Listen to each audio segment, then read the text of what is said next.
आयोजित होती है। 75 डिस्ट्रिक्ट पूरे उत्तर प्रदेश में 75 जिले। ये कार्य अमर उजाला की तरफ से जो जागरूकता का अवेयर का कार्यक्रम विद्यालयों में, विशेष रूप से माध्यमिक शिक्षा के जो विद्यालय हैं, हेल्थ से लेकर के 12th के बच्चों को जागरूक किया जाता है। और ये जो जागरूकता कार्यक्रम है, इसके माध्यम से न केवल बच्चे ही बल्कि उनके पेरेंट्स, गार्जियंस भी इससे अवेयर होते हैं। पुलिस से रिलेटेड चाहे ट्रैफिक रूल्स के बारे में हो या सेफ्टी एंड सिक्योरिटी रिलेटेड जो है बिंदु हो, इन सभी पर ये फोकस रखते हैं। मैं आप सभी से अनुरोध करूंगा कि जितनी बातें बताई जाएं उनको अपने गार्जियंस को, अपने पारिवारिक जन को, अपने पड़ोसियों को, अपने समाज को अवश्य अवगत कराएं। आपने अभी देखा होगा पूरे भारत देश में 3 कानून एक साथ 1 जुलाई को लागू हुए। रात्रि 12 बजे 1 जुलाई को 2024 को 3 आपराधिक कानून, 100 साल पुराने कानून थे, उनको आज के परिवेश में परिवर्तित करते हुए उन कानूनों को लागू किया। उनके नाम भी अंग्रेजी में थे, उनको भी परिवर्तित करते हुए जो हमारी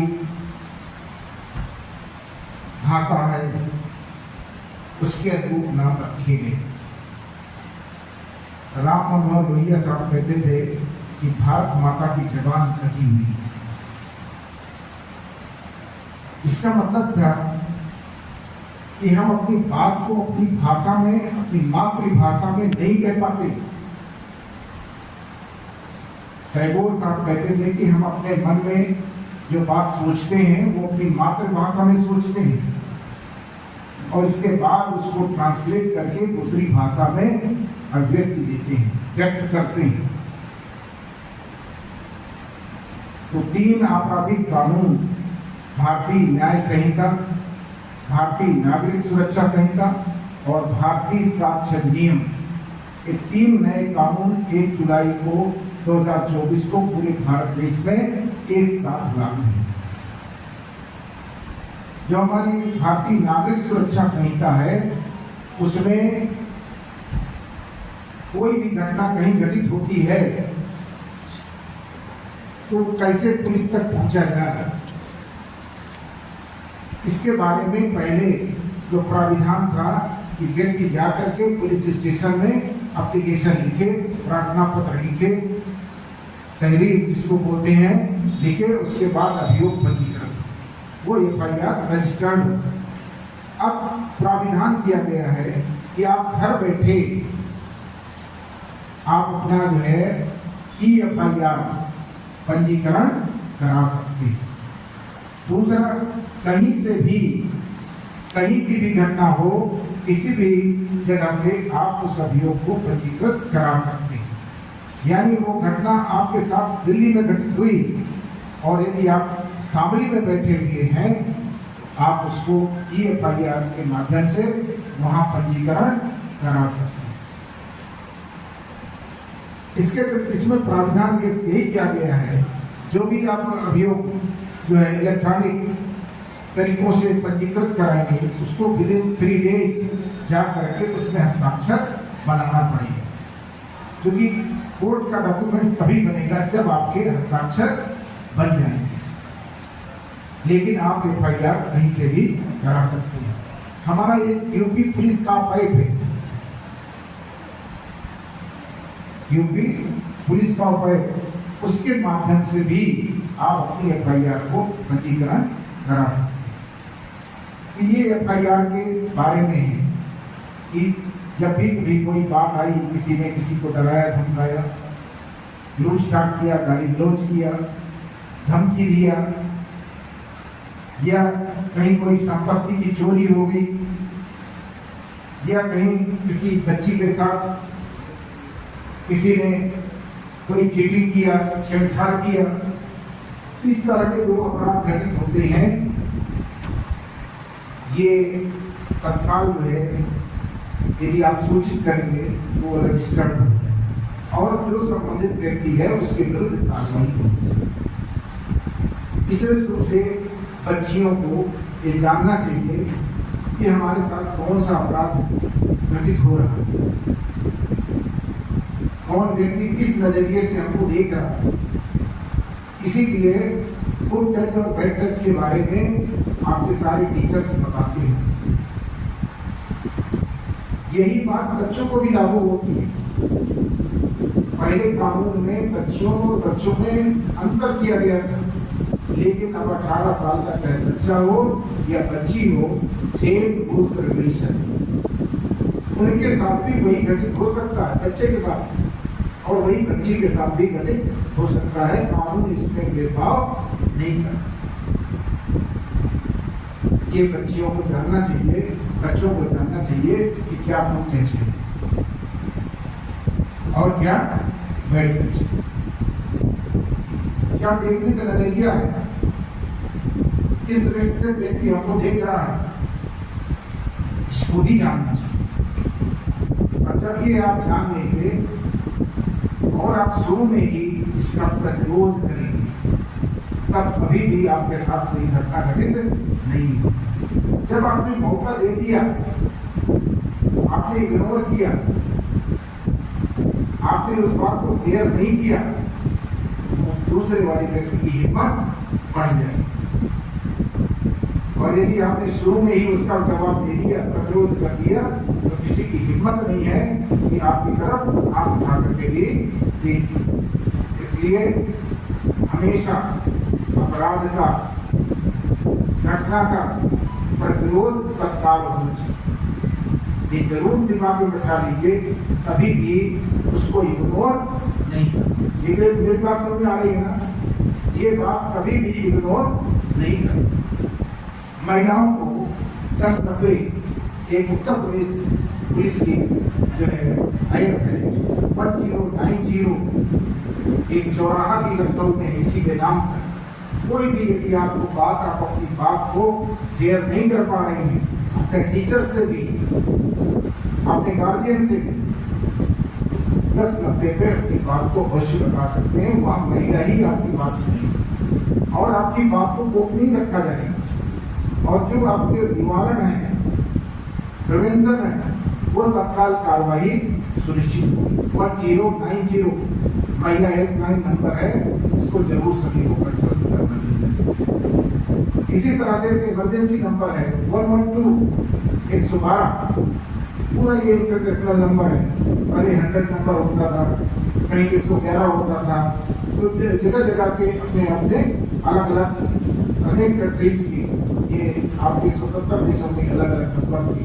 अब पूरा ये इंटरनेशनल नंबर 112 ये पूरा नंबर है।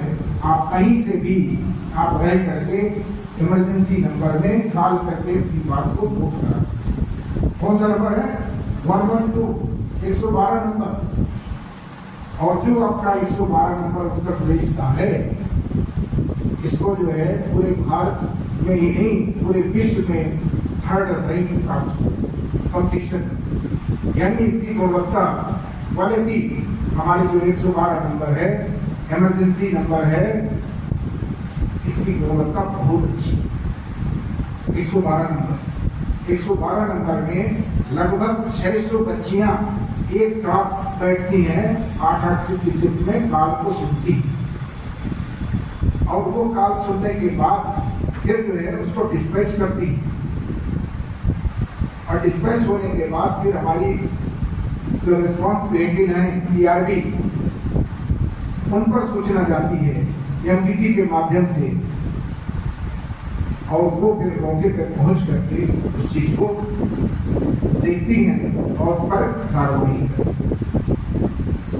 इसी तरह से जो हमारा 112 की जो है इससे संबंधित मोबाइल है, ERP मोबाइल है, यदि कहीं रात्रि में 10 बजे से लेकर के और सवेरे 5 बजे तक कोई महिला अकेली है और कहीं कोई जाने की जरूरत पड़ गई, तो हमारी महिला PRP जिसमें महिला कांस्टेबल बैठी होंगी, वो संबंधित किसी को महिला को उसे घर तक छोड़ देने का भी विधान है और छूट दी गई। ये नहीं है कि आप अपने गार्जियन के साथ हैं और आप 112 की कहते हैं हमारे पास गाड़ी मोबाइल आ जाए, पुलिस की गाड़ी, ऐसा नहीं हो।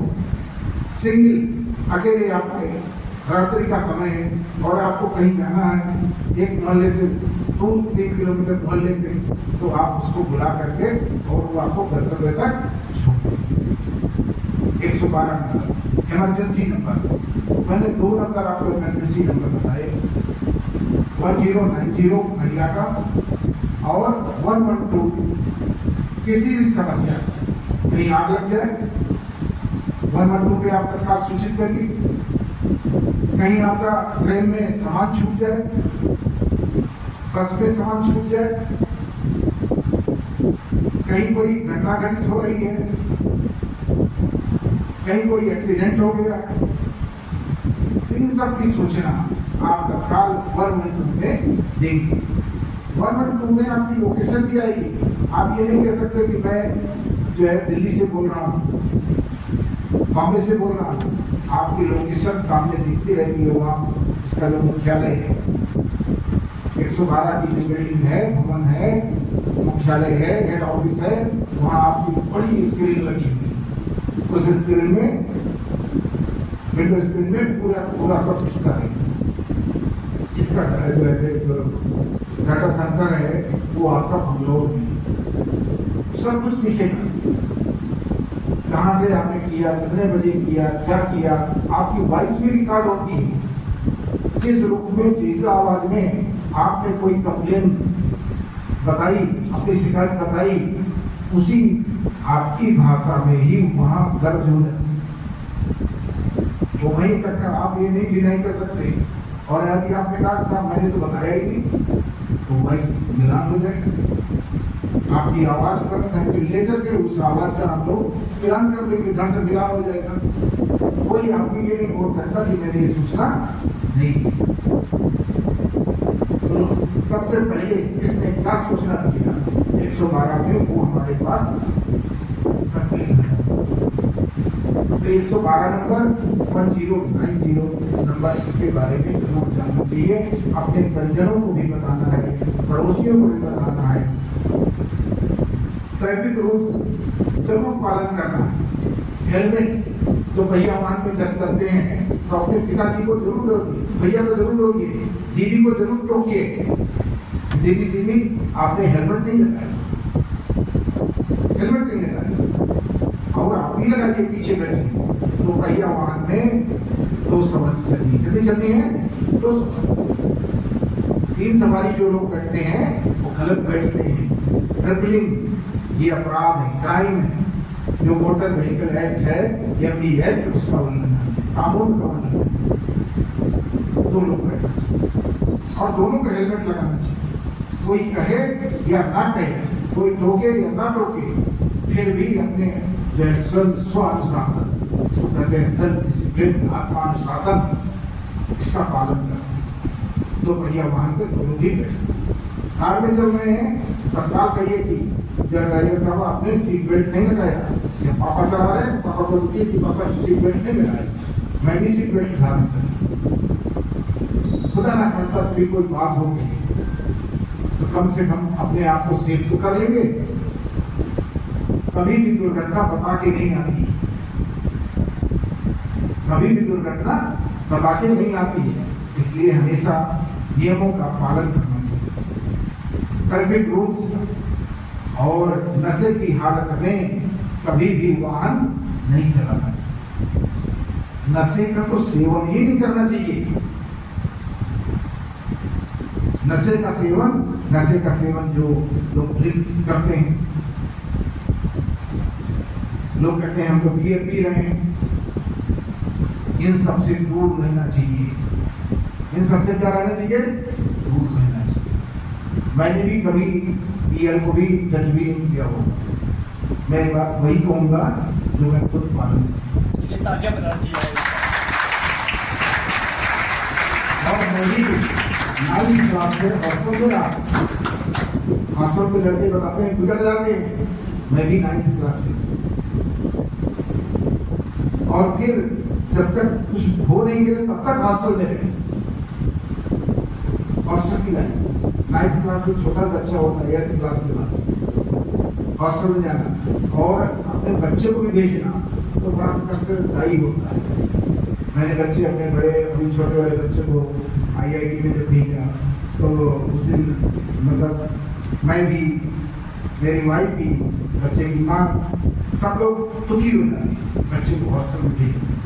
मैं खुद हॉस्टल में रहा, लेकिन फिर भी बच्चे को दूर जाते थे तो ये अच्छे काम के लिए जा रहे, लेकिन फिर भी इतना जुड़ाव रहता है कि नहीं बच्चा दूर जा रहा।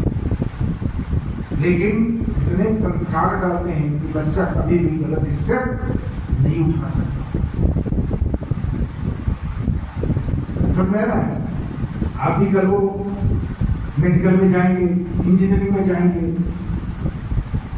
चार्टर्ड अकाउंटेंट बनेंगे या मानविकी सब्जेक्ट में या लॉ में, जिस भी क्षेत्र में जाना चाहें, वैज्ञानिक बनना चाहें, उस क्षेत्र विशेष में आप भी एक दिन माँ बाप से दूर जाओगे कि नहीं जाओगे?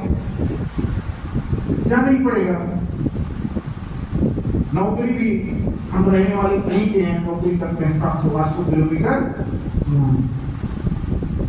ये तो चांस के बाद उत्तर प्रदेश का, उत्तर प्रदेश की नौकरी कर रहे हैं।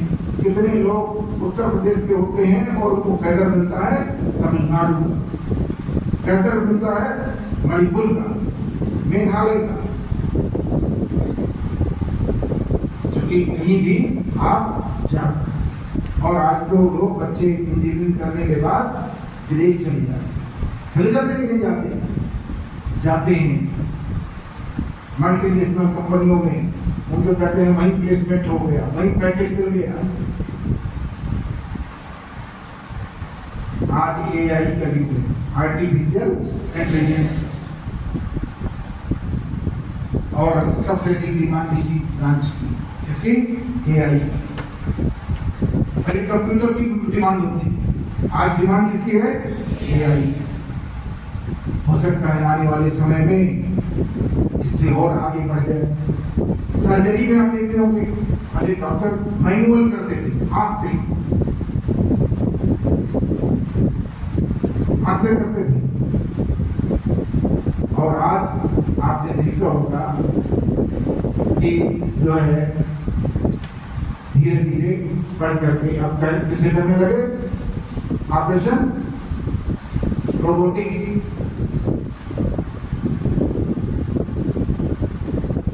कितना आगे बढ़ते जा रहे हैं, कितना आगे बढ़ते जा रहे हैं विज्ञान। जो बदमाशी, जो अपराध करते हैं, उसको भी देखने के लिए लाकअप होता है। क्या होता है? लाकअप। बाहर से दिखवाएंगे सर। सलाखों के लोग नहीं कहते, सलाखों के पीछे चल गए, उसको भी देखना चाहिए कैसे बना होता है लाकअप। क्यों अपराधी डरते हैं लाकअप जाने से? लोग क्यों डरते हैं? किसी को पकड़ के लाया गया और लाकअप में डाल दिया गया, कहते हैं साहब सब बेइज्जती हो गई। कुछ तो खासियत होगी लाकअप, ये देखना चाहिए। और साथ ही साथ सौंदर्य पोस्ट होती है, उसके बारे में जानना चाहिए, सौंदर्य का क्या काम होता है। जो पुलिस स्टेशन होता है उसके सबसे बड़े अधिकारी होते हैं स्टेशन हाउस ऑफिसर, थानाध्यक्ष, उसके बारे में, थानाध्यक्ष जी के बारे में जानना चाहिए। और साथ ही साथ हमेशा पुलिस आपकी मददगार, क्या है? मददगार। आप में से ही पुलिस वाले बनते हैं, आप में से ही पुलिस वाले बनते हैं, चाहे महिला कांस्टेबल हो, चाहे पुरुष कांस्टेबल हो, चाहे महिला दरोगा जी हो या पुरुष दरोगा जी हो। किसके बीच में से बनते हैं? हम ही लोगों के बीच से। और बन करके फिर वो वर्दी धारण कर लेते हैं और कानून का इम्प्लीमेंटेशन करते हैं, तो उनका हमेशा सहयोग करती है। वो कानून का, और जब कानून सही काम करेगा तभी हम सुरक्षित हैं, तभी हम अच्छे तरीके से, जब सुरक्षा का भाव होगा तभी अच्छे तरीके से हम अपना विद्यार्जन बहुत अच्छे से पढ़ाई कर सकते हैं, बहुत अच्छे से अध्ययन कर सकते हैं। यदि हमको डर होगा तो हम ठीक तरीके से नहीं करेंगे। आपने देखा होगा सबसे पहले बच्चा जैसे ही पैदा होता है क्या जरूरत होती है, उसको भूख लगती है। क्या लगती है? भूख लगती है। आते ही वो बच्चा थोड़ा सा भी साफ सुथरा किया गया तो सबसे पहले रोता है, और उसको क्या है, रोने का संकेत देता है कि मुझे भूख। और फिर दूसरा, यदि उसको माँ को पहचानने लगता है, दूसरा व्यक्ति लेने लगे तो रोने लगता है, यानी उसको डर लग रहा है। क्या लग रहा है? डर। इसका मतलब सुरक्षा बड़ी जरूरी चीज है। हम अभी जब छोटे रहे हों, आप भी अभी छोटे हो, तो माँ के पास बैठकर अपने आप को सुरक्षित महसूस करते, बिना से डर भी जाते हैं, माँ के पास बैठ करके ज्यादा सुरक्षित महसूस करते, माँ से ज्यादा जुड़ाव। सुरक्षा क्या जरूरी है? सुरक्षा, सेफ्टी एंड सिक्योरिटी, सुरक्षा। इसलिए हमेशा पुलिस का सहयोग करना चाहिए। और पुलिस के बारे में तमाम तरह की नकारात्मक बातें की जाती है। हमेशा पुलिस की एक गड़बड़ी देख कर लोग उसके बारे में धारणा बनाते हैं कि ऐसे तो पुलिस वाले सब ऐसे ही होते हैं, पुलिस वाले तो जाओ गाली ही देते हैं, पुलिस वाले होंगे तो ड्रिंक करते होंगे, पुलिस वाले होंगे तो बदतमीजी करते होंगे। ऐसा नहीं है, ऐसा नहीं है। एक परिवार में कई मेंबर्स होते हैं, क्या सब एक जैसे होते हैं? नहीं, तो वो भी पुलिस एक परिवार हो जाता है, और उसमें एक दो की गड़बड़ियों के कारण से सबके बारे में कोई धारणा नहीं बनानी चाहिए। बहुत अच्छी होती है पुलिस के लोग संकट की स्थिति में जरूरत पड़ता तो अपना घर से लड़ देते, क्या दे देंगे?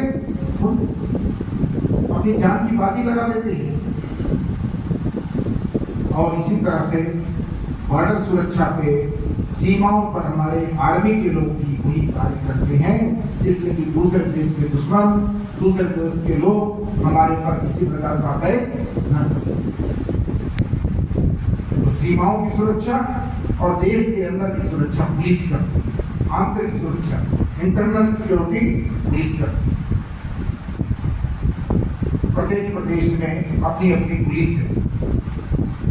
पुलिस का कार्य है आपको सुरक्षा देना, सिक्योरिटी देना, सेफ्टी देना, और पुलिस का आपका दायित्व है कि उसका सहयोग करें। कितनी बात समझ में आ गई?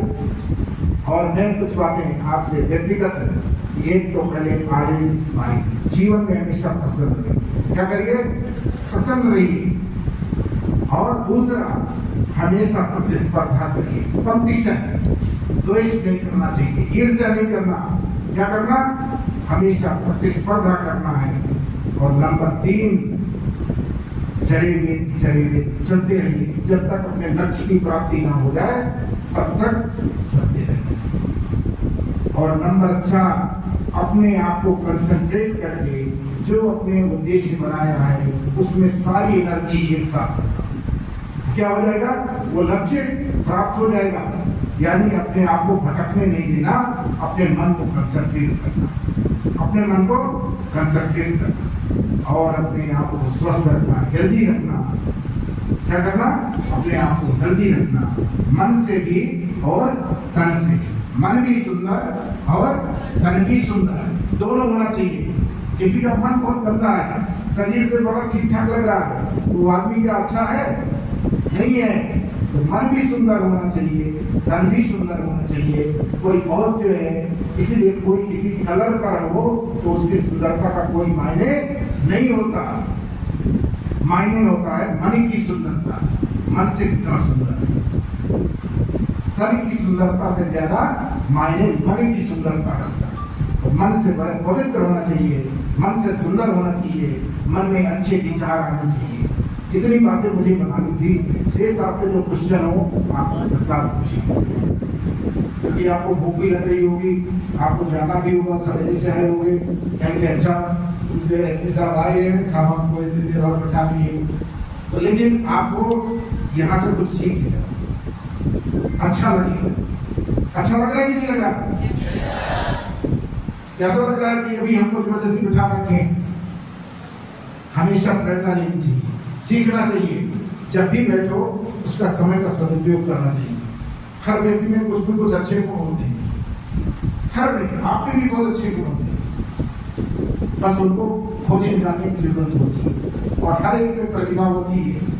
वो प्रतिभा माँ बाप जान सकते हैं या गुरुजन जान सकते हैं।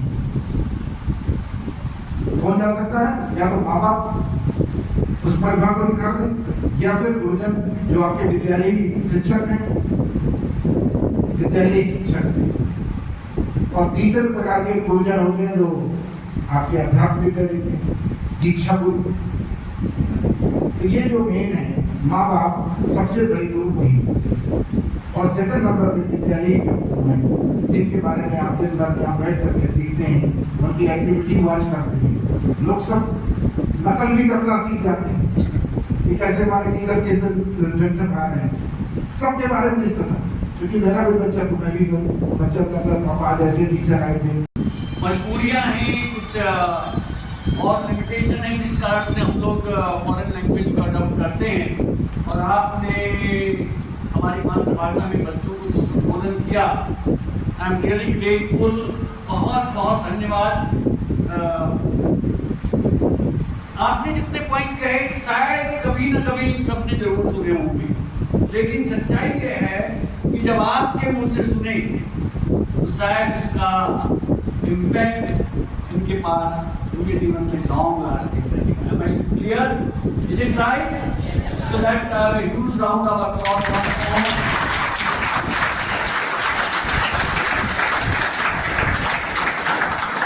सर, आज थोड़ा सा टाइमलाइन टाइट हो गई थी, अदरवाइज मैं आपसे रिक्वेस्ट करता, या just 2 minute left for school of, आपसे रिक्वेस्ट करता है कि कुछ क्वेश्चन भी लें। आपसे मेरी पर्सनल रिक्वेस्ट है, it's not a formal, it's humble request कि आप अपने बिजी शेड्यूल में से नेक्स्ट टाइम थोड़ा सा टाइम और निकालें, और स्पेशली साइबर क्राइम उसके बारे में इन बच्चों को थोड़ा सा और इनपुट दिया जाए। प्लस सोशल मीडिया, ये जो स्नैपचैट और ये छोटी छोटी बच्चियाँ बच्चे उसमें उलझे हुए हैं, ये सच्चाई है, उस ट्रैप में उलझे हुए हैं और they are very time they face lot of problem. तो उस बारे में भी जब ये आपसे गाइडेंस मिलेगी तो शायद इनको बहुत बेनिफिट होगा। सो आई एम श्योर कि आपने जब भी संभव हो मिनट में इनको बता देते जो आए हैं बात। एक जाते हैं साइबर क्राइम, बस 2 मिनट बस सुने कि आप लोग मोबाइल फोन का प्रयोग करते हैं और एंड्रॉइड वाला, आप लैपटॉप का भी प्रयोग करते हैं। निश्चित रूप से जब आप मोबाइल फोन का प्रयोग करते हैं तब आप बहुत सारे सोशल मीडिया जो ऐप हैं उनको आप प्रयोग करते हैं। आप चाहे फेसबुक के माध्यम से हो या व्हाट्सएप हो, इनका आप निश्चित रूप से प्रयोग करते हैं। बहुत सारे आपके लिंक्स आते हैं या बहुत सारे ऐप को आप डाउनलोड भी करते हैं, उनके माध्यम से कहीं न कहीं जानकारी नहीं है तो आप कोई न कोई गलती कर जाते हैं। आज हम लोग नया शब्द आया है डिजिटल अरेस्ट। कौन सा अरेस्ट? Digital arrest. और आप किसी मोबाइल के माध्यम से कोई वीडियो कॉल किया, आपने भी वीडियो कॉल को एक्सेप्ट किया, स्वीकार किया, जिसको आप नहीं जानते, अननोन आदमी है। क्या है? अननोन, अज्ञात आदमी। और आपने उसका वीडियो कॉल स्वीकार कर लिया। उस व्यक्ति ने उधर से कुछ न कुछ आपसे इंटरेक्शन किया और उधर से उसने कोई गलत हरकत किया और इधर से आपकी फोटो को उसने कैच कर लिया। और इसके बाद उसको वो कट पेस्ट कर लिया। एक आपने शब्द सुना होगा, डीप फेक, सुने हैं ना? कहीं किसी की आवाज, किसी का चेहरा, किसी की आंख, किसी का नाक और उसको मिला करके एक बना लेना, डीप फेक। और उसके माध्यम से आपकी फोटो को जोड़ लिया और आपका नंबर मिल ही गया और उसने फिर आपको कॉल किया कि देखिए आपकी फोटो इस व्यक्ति के साथ है या इस रूप में आपकी फोटो है। आप डरेंगे कि माँ बाप को कैसे बताएं। फिर वो धीरे धीरे आपकी कमजोरी से जान लेगा, तब इससे फिर और कहेगा कि ठीक है, इससे बचने का रास्ता ये है कि आप अपने खाते में से कुछ पैसा ट्रांसफर कर दो या कोई और शर्तें रख सकता है और उन शर्तों को मानते मानते आपका वो मानसिक शोषण भी कर लेगा, आर्थिक शोषण भी कर लेगा और आपको इतना संतरास, इतना कष्ट देगा कि आप उससे जल्दी उबर नहीं पाओगे। तो सोशल मीडिया के जितने भी और जितने भी आपके स्थल हैं सोशल मीडिया के, उनका प्रयोग करने से मैं बहुत सावधानी बरतूं। क्या करनी है? और तो कभी भी कोई अननोन नंबर व्हाट्सएप कॉल में, वीडियो कॉल में स्वीकार नहीं करें। ये बात क्लियर हो गई? आज बहुत सारे टिप्स नहीं बताऊंगा, कुछ ही टिप्स, ठीक है? नंबर 2, आप कभी भी पैसा निकालते हैं या किसी को आपको कोई मैसेज भेज दिया और वो कहा कि आप अपना ओटीपी तो क्या बता दो, ओटीपी। कभी भी अननोन आदमी को अपना ओटीपी आदि ये सब नहीं बताना चाहिए, नहीं बताना चाहिए। तीसरा, बहुत लोग कहेंगे आपकी लॉटरी लग गई, आपको ये इनाम निकल गया, क्योंकि आजकल सब स्कूल कॉलेज से सारे आंकड़े प्राप्त कर लेते हैं सबके बारे में, तो वो उससे नंबर लेकर के कोई भी आपको कॉल कर सकता है। कभी भी अपना ओटीपी शेयर नहीं करना है, अपने बारे में कभी चीजें नहीं डालना। व्हाट्सएप में अपना आधार नंबर, अपना आई कार्ड इसमें नहीं डालना है, डिजी लॉकर में ही रखना है। कहाँ रखना है? Digi locker. इसको भी सावधानी बरतनी है, अन्यथा व्हाट्सएप कॉल से उसके पास सब के सब चली जाएगी। बहुत सारे लोग क्या कर लेते हैं? हैक कर लेते हैं। क्या कर लेते हैं? हैक कर लेते हैं। इसलिए उससे भी बचना है। एक तो अननोन व्यक्ति से आपको वीडियो कॉल में बात नहीं करनी। दूसरा, व्हाट्सएप में, इंस्टाग्राम में भी ऐसे लोगों से नहीं जुड़ना तो अननोन व्यक्तियों, हमेशा अपने मित्र सर्कल से, अपने परिवार वालों से ही जुड़िए। अननोन व्यक्तियों से कभी मत जुड़िए, अन्यथा वो कहीं पर कहीं बैठा हुआ और तरह तरह के प्रलोभन दे करके आपको को अपने गलत तरीके में ले लेगा। क्या करेगा?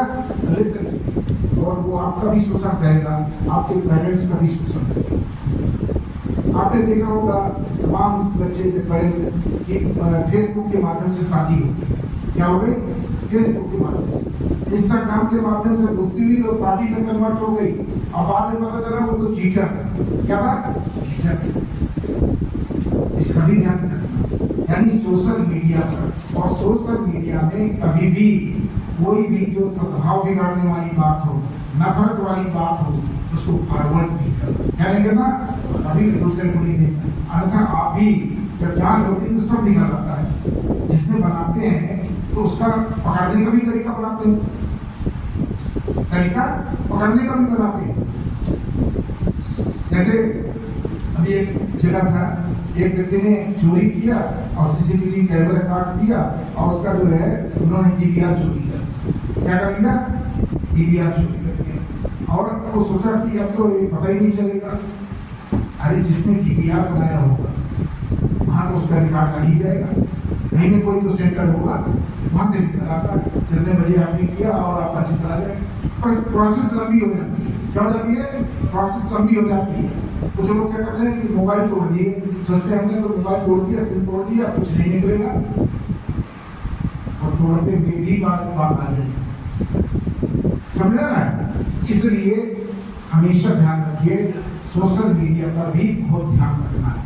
अनावश्यक बातें नहीं करनी है, अनावश्यक चैटिंग नहीं करना, तो सोशल मीडिया पर ध्यान रखना है। और फ्रेंड सर्किल हमेशा जिसको जानते हैं उसी से करिए, सोशल मीडिया के माध्यम से। और पढ़ने लिखने के सिवा इसका प्रयोग हमसे करें, पढ़ने लिखने की, ठीक है, इसको भी ध्यान में रखना है। ये सोशल मीडिया की चीजें हैं और साइबर क्राइम से संबंधित चीजें हैं, तो इनका भी एटीएम में भी ध्यान रखना है। जब पैसे निकालने जाते हैं तो वहां भी एटीएम में कार्ड डाला और किसी व्यक्ति ने उसका क्लोन बना दिया, क्या कर लिया? तो कैमरा लगा रखा है। उस समय भी एटीएम से पैसा निकालते समय भी जब तक व्यक्ति दूसरा निकल ना जाए तब तक प्रवेश नहीं करना चाहिए। और किसी से जिसको आप जानते नहीं हो उसके बारे में मदद नहीं लेना चाहिए। अन्यथा वो एटीएम मशीन पर कुछ गड़बड़ी कर दिया और इसके बाद कहे कि अच्छा ठीक है आपको लाभ, अच्छा मैं लगा देता हूँ, और वहीं आपका कार्ड बदल देगा या उसका कुछ न कुछ क्लोन बना देगा और आपके पैसे से खाते निकल जाएंगे। और यदि किसी के खाते से पैसे निकल गए तो 1930 हेल्पलाइन नंबर है, 1930 1930, ये अपने घर वालों को बता देना। किसको बताना है? घर वालों को, अगल बगल पड़ोस में। ये पूरा भारत देश में एक ही नंबर है 1930, तो वो पैसा का वहीं तो वहीं रोक दिया जाएगा। क्या कर लिया जाएगा? वहीं रुक जाएगा और फिर जांच पड़ताल के बाद पैसा आपका वापस हो जाएगा। ये कुछ महत्वपूर्ण बातें थी, क्योंकि डिजिटल जो है आपके क्राइम है वो बहुत सारे हैं। साइबर क्राइम जिसको बोलते हैं, साइबर क्राइम का बहुत लंबा, और साइबर क्राइम तो एक अलग सब्जेक्ट ही हो गया। बहुत सारे बच्चे बीटेक की डिग्री साइबर क्राइम से लेते हैं। साइबर लॉ की जो बैचलर डिग्री मिलने लगी लॉ में भी, इसलिए साइबर का बहुत बड़ा क्षेत्र क्या है? साइबर। और आने वाले समय में सबसे बड़ा अपराध होगा तो साइबर अपराध। कौन सा अपराध होगा? साइबर अपराध। इसलिए साइबर के बारे में भी जानना है। किसके बारे में? साइबर के बारे में। और सबको जागरूक, जितनी बात बताई गई उनको बताना है। कौन सा नंबर में बताया बचने का? 1930। कौन सा नंबर? याद हो गया सबको? ठीक है, क्वेश्चन है, ठीक है।